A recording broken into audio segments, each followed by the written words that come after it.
5 jours après, le grand prêtre Ananias descendit à Césarée accompagné de quelques responsables du peuple et d'un avocat nommé Tertulle. Ils se présentèrent au gouverneur pour porter plainte contre Paul.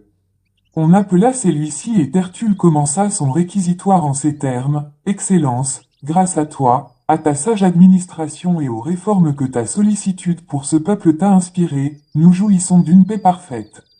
Sois assuré, très excellent gouverneur Félix, que partout et toujours, nous en éprouvons la plus vive gratitude.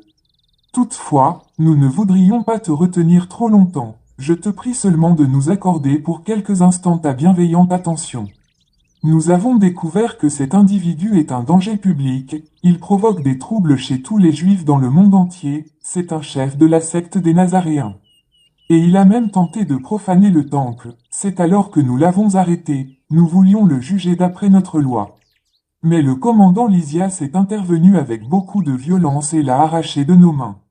Nous ordonnons de porter notre accusation devant toi, procède toi-même à son interrogatoire et tu pourras reconnaître, d'après ses réponses, le bien fondé de toutes nos accusations contre lui. » Les Juifs s'empressèrent de confirmer ces paroles en disant: « Oui, tout ce qu'il a dit est exact. » Sur un signe du gouverneur, Paul prit à son tour la parole. « Je sais, dit-il, que depuis plusieurs années tu exerces la justice sur notre peuple, c'est donc en toute confiance que je viens te présenter ma défense.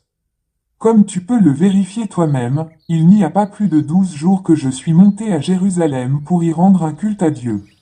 Or, personne ne m'a vu dans la cour du temple en train de discuter avec quelqu'un, jamais on ne m'a surpris à soulever le peuple ni dans les synagogues, ni dans la ville. Et ces gens ne peuvent pas apporter la moindre preuve pour appuyer les accusations qu'ils viennent de porter contre moi.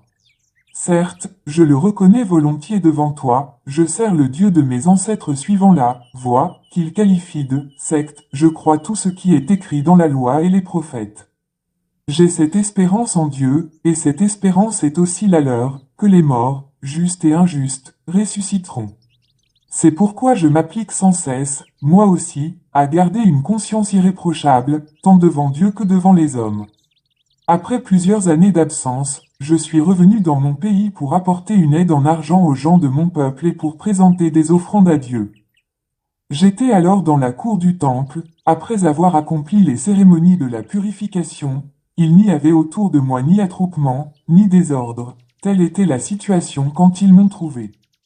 Mais, en fait, ce sont des Juifs de la province d'Asie qui m'ont trouvé, et ce sont eux qui devraient être ici pour soutenir leurs accusations devant toi, s'ils ont quelques reproches à me faire.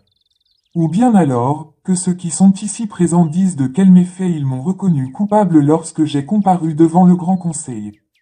À moins qu'ils ne me fassent grief de cette seule phrase que j'ai lancée, debout devant eux, si je suis mis en accusation, c'est parce que je crois en la résurrection des morts. » Alors Félix, qui était très bien renseigné au sujet de la voie, ajourna le procès en disant: « Quand le commandant Lysias viendra ici, j'examinerai votre affaire. » Il donna à l'officier responsable de Paul l'ordre de le garder prisonnier, mais en lui laissant une certaine liberté et sans empêcher sa parenté et ses amis de venir lui rendre des services.